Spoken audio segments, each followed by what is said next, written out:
ये टीवी के खास कार्यक्रम प्राइम डिबेट में आपका स्वागत है। मैं हूं राजेश तोमर। आज हम बात करेंगे राजधानी रांची की और इसमें जो लगातार अपराध हो रहे हैं, आज हम उसकी बात करेंगे। पूरे अपराध के अगर चरित्र को देखें तो हाल के दिनों में हत्याएं काफी हुई हैं और इन हत्याओं को देखें तो पिछले महीने तकरीबन 10 लोगों पर अंधाधुंध गोलीबारी हुई, लोग मारे गए और सबके अगर जड़ में देखें तो जमीन है या फिर लेवी। अगर रांची पुलिस की बात करें तो खास तौर पर चोरी, डकैती, छिनतई, इन चीज़ों को थोड़ा अगर छोड़ भी दें तो अपराध में इन हत्याओं की वजह से लोग कहीं ना कहीं दहशत में हैं और चर्चाएं भी हो रही हैं कि आखिर पुलिस इन अपराध में, इन जो खास तौर पर जो अपराध हो रहे हैं उस पर अंकुश क्यों नहीं लगा पा रही है। आज हम इसी को लेकर चर्चा करेंगे।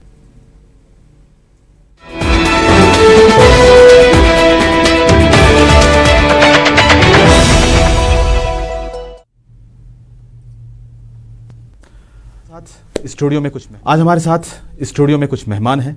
हम उनसे आज रांची के अपराध के पैटर्न को समझना चाहेंगे। आखिर यहाँ पर जो अपराध हो रहे हैं उसके पीछे, पूरे अपराध के पीछे जमीन एक बड़ा मुद्दा है। अगर इन मुद्दों को देखें तो क्या जो रांची पुलिस है, अगर उनकी वेबसाइट को देखिए तो उसके कई कारण आते हैं। सरकार के जो नियम कानून है उसका कहीं ना कहीं गलत इस्तेमाल हो रहा है, या फिर जो CNT SPT एक्ट है वो भी कहीं ना कहीं वजह है, या फिर जो कुछ पुलिस अधिकारी हैं या कुछ पुलिसकर्मी हैं उनकी भी मिलीभगत कई बार सामने आता रहा है। आज हम इसी पर चर्चा करेंगे और हमारे साथ कुछ मेहमान हैं, तो हम पहले आपका मेहमान से परिचय करा दें। हमारे साथ हैं शीतल उरांव साहब, पूर्व IPS हैं। साथ में हैं अक्षयराम साहब जो कि पुलिस एसोसिएशन से हैं। साथ में प्रणव कुमार बब्बू जो कि जाने माने एक वकील हैं। और साथ में हमारे संवाददाता मनोज जो कि लगातार क्राइम बीट कवर करते रहे, यानी कि जो अपराध के जो बीट होते हैं, अपराध पर इनकी खास विशेषज्ञता है। और हम इन्हीं से जानने की कोशिश करेंगे कि मनोज, रांची में अगर अपराध को देखें तो हाल के दिनों में देखें तो सिर्फ पिछले ही महीने तकरीबन 10 लोगों की हत्याएं हुई, दिन में हत्या की गई और सबके पीछे कहीं ना कहीं जमीन दिखा। अगर लूटपाट या छोटे अपराध को देखें तो रांची पुलिस बहुत हद तक बहुत सफल होती है। अनुसंधान की बात करें, बाद में अपराधी पकड़े भी जाते हैं, लेकिन यह अपराध हो ही जाता है। यह क्या जमीन इतना बड़ा वजह है जिसकी वजह से अपराध होता है? मनोज, देखिए, अगर हम बात करेंगे रांची में अपराध को लेकर के तो अपराध की जैसी बात आती है कि जड़, जमीन और जोरू, इन तीनों वजह से जो अपराध होती है, तो उसमें झारखंड में अगर हम कहें तो ज़्यादातर जो मामले आते हैं वो ज़मीन से जुड़े हुए होते हैं। खास करके अगर हम रांची की बात करें और पिछले 1 महीने के दौरान जो हत्याएं हुई हैं, उन हत्याओं को अगर हम देखें तो उन लगभग सारी हत्याओं के पीछे ज़मीन एक बड़ी वजह सामने आई है। ज़मीन के लेन देन को लेकर के, ज़मीन लिखवाने को लेकर के, इन सारे चीज़ों को लेकर के हत्याएं होती रही हैं। बात अगर हम देखें भाजपा नेता की जो हत्या हुई नगरी में उसकी, या चुटिया में जो सेवानिवृत्त यूनिवर्सिटी कर्मी की हुई उसकी, या फिर अभी अगर हम बात करेंगे नगरी में 2 और हत्याएं हुई उसकी, इन सब के पीछे अगर हम बात करेंगे तो ज़मीन एक बड़ा कारण नजर आया है। सबसे बड़ी बात यह है कि ज़मीन के कारोबार से जुड़े हुए अगर हम इसके इतिहास में अगर हम जाते हैं तो राज्य बनने के बाद जो झारखंड की जो स्थिति रही है और ख़ास करके राजधानी रांची का जिस तरीके से विस्तार हुआ है, तो उस विस्तार को लेकर के यहाँ पे चूंकि CNT SPT एक्ट लागू है और जो ज़मीन की जो स्थिति है उस पर ज़्यादातर हिस्सा जो है CNT SPT एक्ट से जुड़ा हुआ है, तो वैसी स्थिति में सारे ज़मीन की खरीदारी बिक्री नहीं हो सकती है। तो सारा ज़मीन कहीं ना कहीं विवादित है। लेकिन शहर का विस्तार हो रहा है, लोग यहाँ आ रहे हैं और अब जैसे पहले अगर हम बात करेंगे तो 5 साल पहले राजधानी बनने के बाद 5 साल पहले तक जो हत्याएं होती थी वो राजधानी के शहरी क्षेत्र में होती थी।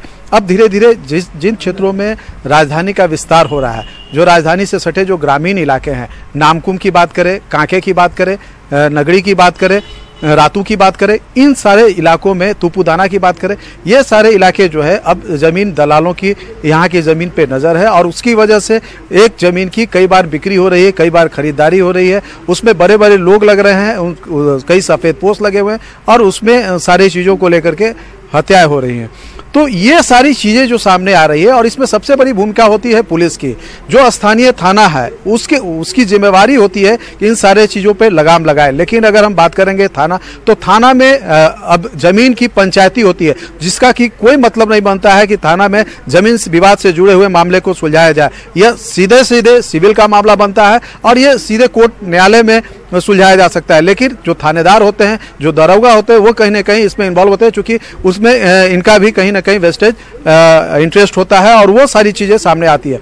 तीसरी बात ये होती है कि जो प्रक्रिया है मनोज, इन सारे जमीनों को लेकर के जो मैंने बात समझ ली, रजिस्ट्री की जो प्रक्रिया है उन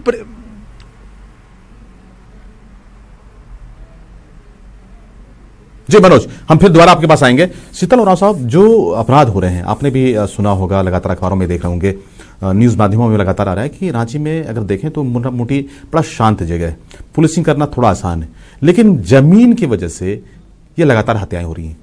किस तरह से इसको आप देखते हैं? तोमर जी, हत्या का एक प्रमुख कारण होता है जमीन विवाद जी। ये आज से ही नहीं है बल्कि काफी पुराना है, सदियों से ये होते रहा। हम रांची की बात कर रहे हैं। अभी रांची में थोड़ा जमीन लेकर के विवाद बढ़ा है, अभी ही नहीं बल्कि राज्य जब से बना है जी, तब से इस पर जमीन का भाव थोड़ा वृद्धि हुई है, उसी को लेकर के हत्याएं हो रही है। ये बात सही है कि इस पर पुलिस को थोड़ा ज्यादा ध्यान देना होगा। पुलिस के पास कठिनाई क्या है कि पुलिस के पास, जैसा कि आपके पिछला डिबेट में भी चर्चा हुई थी, कि उनके पास मेन पावर का अभाव है। अभी के सिनेरियो में क्या है कि पुलिस को 3 भाग में काम करना होगा। एक, जमीन संबंधी विवाद को लेकर निरोधात्मक कार्रवाई प्रॉम्प्ट हो, माने जमीन का विवाद में अचानक मर्डर कभी नहीं हुआ है और न कभी होता है। पिछले महीने 10 मर्डर में आप देखें तो तकरीबन 7 से 8 मर्डर ऐसे हैं जो कि डायरेक्टली और इनडायरेक्टली जमीन से जुड़ा हुआ है। तो ये जो सामने चीजें आई हैं, ये कहीं ना कहीं लोगों को दहशत में डालता है, खासतौर पर ऐसे जो कि यहाँ पर ऐसे लोग, ऐसे बेचारे लोग जिनके पास जमीन है और जमीन बचाने के लिए उनके पास कोई विकल्प नहीं है। अगर वो जमीन पर कोई दावा ठोकते हैं तो उनकी हत्या कर दी जाएगी। चूंकि जिस तरह की चीजें सामने आ रही हैं, चूंकि यहाँ पर अगर जमीन में दलालों की बात करें तो बड़ी संख्या में दलाल यहाँ लगे हुए हैं, डेवलपर्स हैं। जमीन CNT SPT की वजह से जमीन की जो यहाँ पर आकार है वो बड़ा सीमित है। ऐसे में हर व्यक्ति यहाँ पैसा कमाना चाहता है और पुलिस की मिलीभगत की बात आती है। इसको लेकर नहीं लगता कि जैसे हम विमेन सेल बनाते हैं तो रांची में अगर क्राइम के पूरे जड़ में, अपराध के पूरे जड़ में अगर जमीन हो तो क्यों ना अलग से सेल बनाया जाए? नहीं, मैं यही बात बोलने वाला था कि जमीन संबंधी जो विवाद होता है वो अचानक मर्डर में परिणत नहीं होता है। कोई भी विवाद हो वो थाना स्तर पर जरूर पहुंचेगा, दोनों पक्ष में एक पक्ष थाना को कंप्लेंट करेंगे। अब यही पुलिस की कार्रवाई शुरू होती है। पुलिस को सबसे पहले उसमें निरोधात्मक कार्रवाई करना चाहिए कि आप जमीन पर हमसे बिना आदेश किए हुए आप ना जाएं, और पुलिस को जो जैसा कि आप बोले उसको पहले काउंसलिंग करना चाहिए, लेकिन निरोधात्मक कार्रवाई तुरंत हो। और पुलिस का अगर उसमें संलिप्तता हो जाएगी निरोधात्मक कार्रवाई होते हुए तो पक्ष डर जाएंगे। और इसमें पुलिस का एक बात और है, जैसे आप नीचे लेवल का पुलिस के बारे बताए कि उनको नीचे और ऊपर वाले की मैंने कोई बात नहीं की है, नहीं, थाना स्तर की बात आप थाना स्तर के ऊपर के लोग भी शामिल होते हैं, क्योंकि जमीन में बड़े पैसों का लेन देन होता है। हाँ, तो थाना स्तर को पुलिस में उसमें पार्टी नहीं होना पड़ेगा, निष्पक्ष रूप से वो कार्रवाई करें, निरोधात्मक कार्रवाई करें और कंटिन्यूअस निगरानी रखना होगा। बब्बू जी से हम जानने की कोशिश करेंगे, चूंकि आप लंबे समय से वकालत को देख रहे हैं, आप जाने माने वकील हैं। बब्बू जी, यहाँ पर ये जो पूरे अगर अपराध के जड़ में आप देखें तो जमीन सामने आता है। आखिर जमीन क्यों इतना बड़ा बोझ बन गया है? राजेश जी, निश्चित रूप से हम ये मानते हैं कि जो जमीन का विवाद शुरू हुआ है जी, उसके जड़ में हमको लगता है कि अनएम्प्लॉयमेंट भी एक बहुत बड़ा फैक्टर है। आज के डेट में लोग गांव को छोड़ करके शहर की ओर पलायन कर रहे हैं। गांव के लोग, बड़े बूढ़े, गांव के जो बुजुर्ग लोग हैं या जमीन के जो दादा परदादा है वो लोग बेचना नहीं चाहते हैं, और यंग जनरेशन ओवरनाइट बहुत कम समय में ज्यादा से ज्यादा पैसा कमाना चाहता है। ऐसे स्थिति में ये लोग दलाली का काम शुरू करते हैं और जमीन बेचने का काम करते हैं। कुछ भी पैसा इनको मिलता है तो तुरंत एग्रीमेंट कर लेते हैं, गलत एग्रीमेंट करते हैं। ये हमको लगता है कि बेसिक कारण है इसमें। लेकिन हर एक शहर का अपना एक चरित्र होता है, हर एक शहर में भूखंड बिकते हैं। बाबू जी, रांची शहर में आखिर ये जो अपराध का जो पैटर्न है, ये जो अपराध का जो चरित्र सामने आ रहा है, ये क्यों, ये हम जानना चाह रहे हैं। Lack of knowledge, lack of information, कानून की जानकारी नहीं है। जमीन खतियान से होता है, मैक्सिमम जमीन जो बिकते हैं वो खतियान से आता है, या फिर इनहेरिट किए हुए होते हैं, सेल्फ एक्वायर्ड प्रॉपर्टी होता है, उससे भी होता है।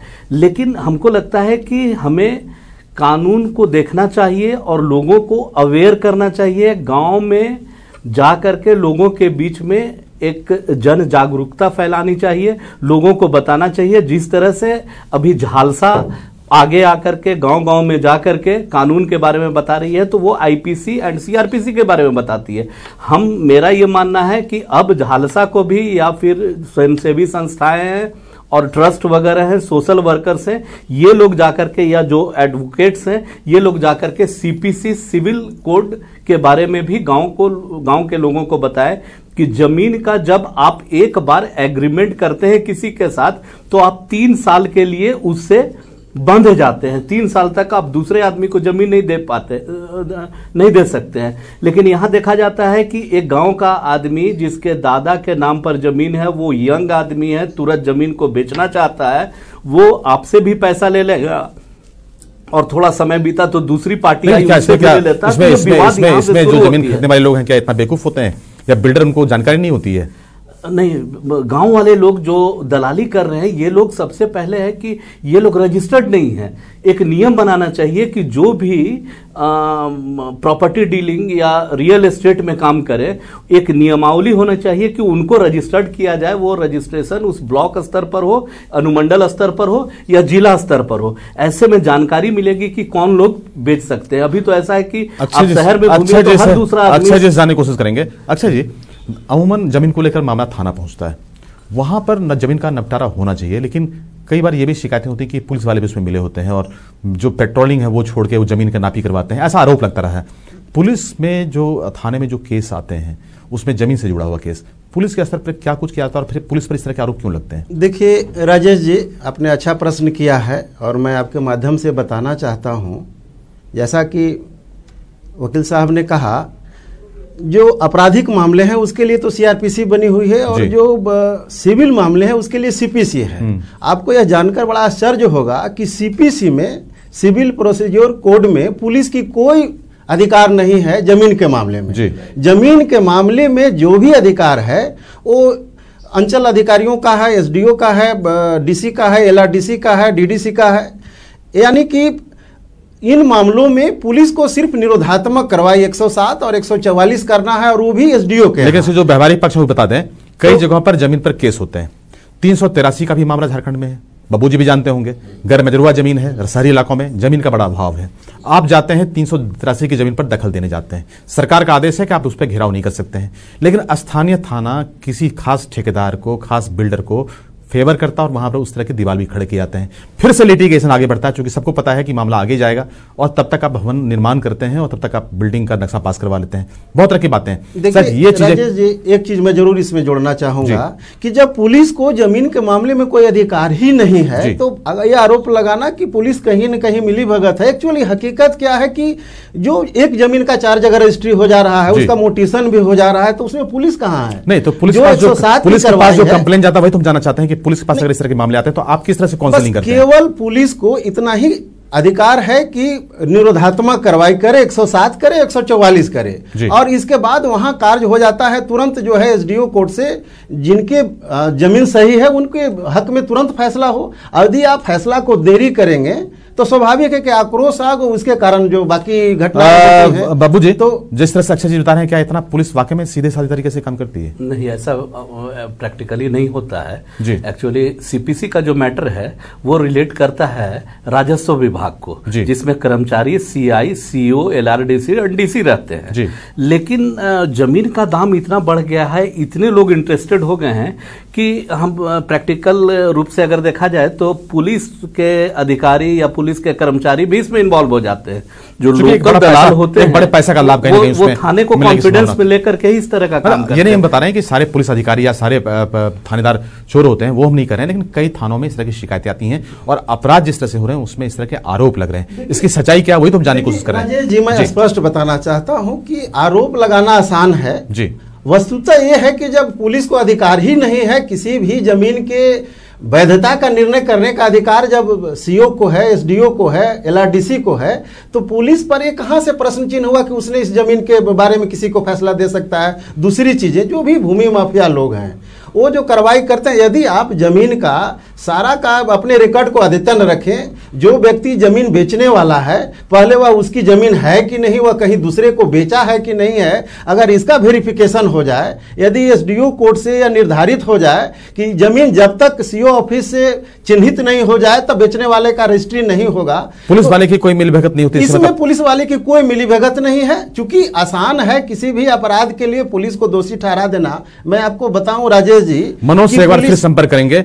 मनोज, अगर आप मेरी बात को सुन रहे होंगे तो सिर्फ आपसे ये जानने की कोशिश करेंगे कि जो लगातार जो चीजें आ रही सामने, अगर पूरे अपराध के जड़ में आप जाएं तो जमीन एक बड़ा मुद्दा है। इसमें पुलिस पर भी कहीं आरोप लगते रहे हैं, यहां पर सिर्फ आरोप की बात हो रही, इसलिए अक्षय जी उसको डिफेंड भी कर रहे हैं। रांची में इस अपराध को अगर इसके जड़ में जाएं, जिस तरह से उन्होंने कहा कि जो सीओ हैं, जो राजस्व कर्मचारी हैं, उनका भी इन्वॉल्वमेंट होता है, जो बड़े बिल्डर्स हैं, ठेकेदार हैं, जो वहां पर जमीन पर किसी तरह का कंस्ट्रक्शन करवाते हैं या जमीन पर उनकी दखल होती है। सबसे बड़ा सवाल यह है कि रांची शहर में ही इतना ज्यादा विवाद ये क्यों है?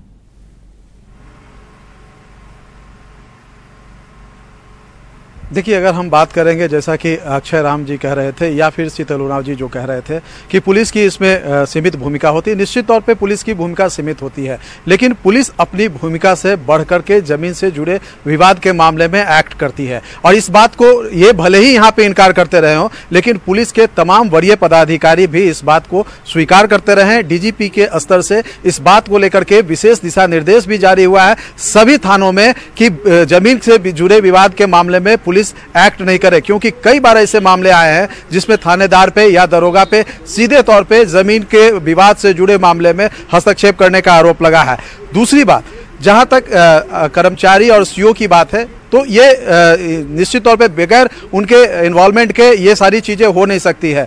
जमीन रजिस्ट्री की जो प्रक्रिया है, उस प्रक्रिया में जब रजिस्ट्री किया जाता है तो उसमें एक फॉर्म होता है, जो फॉर्म भर करके रजिस्ट्री ऑफिस में जमा किया जाता है और वो फॉर्म जाता है संबंधित अंचल में और वहां से उस फॉर्म का मिलान किया जाता है रजिस्टर 2 से। उसके बाद वो फॉर्म जब आता है रजिस्टर 2 में, जब ये क्लियर हो जाता है कि ये जमीन अमुक आदमी के नाम से है, दाखिल खारिज किया हुआ और इसको बेचा जा सकता है, उसके बाद उसकी रजिस्ट्री वैध होती है। लेकिन अगर हम बात रजिस्ट्री की प्रक्रिया को करें तो ये फॉर्म अगर 99% जो रजिस्ट्री के मामले है उसमें ये फॉर्म कहीं देखने को नहीं मिलता, वो फॉर्म रास्ते ही में गायब हो जाता है। तो ये भी एक बड़ा कारण है। तीसरी बात, जो जमीन से जुड़े हुए मामले को लेकर के जो भू माफियाओं की की बात ये भी है शायद कि जमीन की रांची शहर में बड़ी भारी कमी है और सीएनटी एसपीटी एक्ट जो है जी बिल्कुल वही जैसा मैं पहले भी बताया कि यहाँ जमीन जो अगर फ्री लैंड की अगर हम बात करेंगे तो वो काफी सीमित है। जो जी जैसा मैं बता रहा था कि फ्री लैंड है वो काफी सीमित है। इस फ्री लैंड को लेकर के जमीन का एक बड़ा अभाव है। अगर फ्रीलैंड की बात करें उसकी भारी कमी है। सीएनटी एसपीटी एक्ट की वजह से बहुत सारी जमीन ऐसे ही पड़ा हुआ है। जो जमीन बचे हुए हैं या खासतौर पर सरकारी जमीन या 383 जो कि एक अलग नेचर का जमीन है, ऐसे जमीन पर भी लोगों की नजर होती है और फिर अलग अलग तरीकों से जमीन पर दखल की जाती है। वहां पर ब्लॉक के अंचल से लेके पुलिस थानों की मिलीभगत होती है और जिसकी लाठी उसकी भैंस। इससे कितना मानते हैं शीतल साहब? तोमर जी, ये बात सही है कि जमीन का अभाव है जी। जितने खरीदार हैं उतना जमीन नहीं है। सीएनटी एक्ट अलग एक धारा है, धारा नहीं, उसकी वजह से चूंकि जमीन आप लोग नहीं खरीद सकते हैं। जी मैं वही बोल रहा हूँ कि सीएनटी एक्ट का तो खुलेआम कहीं ना तो खरीद हो सकता है ना बिक्री हो सकता है, और इसको सारे लोग जानते हैं, खरीदने वाले भी जानते हैं, बेचने वाले भी जानते हैं। पर इसमें भी तोमर जी एक चीज और है कि जमीन विक्रेता और क्रेता, इसमें अगर कारोबार हो तो कोई भी बात नहीं होगा। लेकिन दोनों उसकी वजह से जमीन का आकार छोटा हो जाता है, तो जो जमीन बचते हैं वो काफी बेशकीमती हो जाता है, उस पर तमाम लोगों की निगाहें हो जाती हैं, एक बड़ा पैसा उसमें शामिल हो जाता है।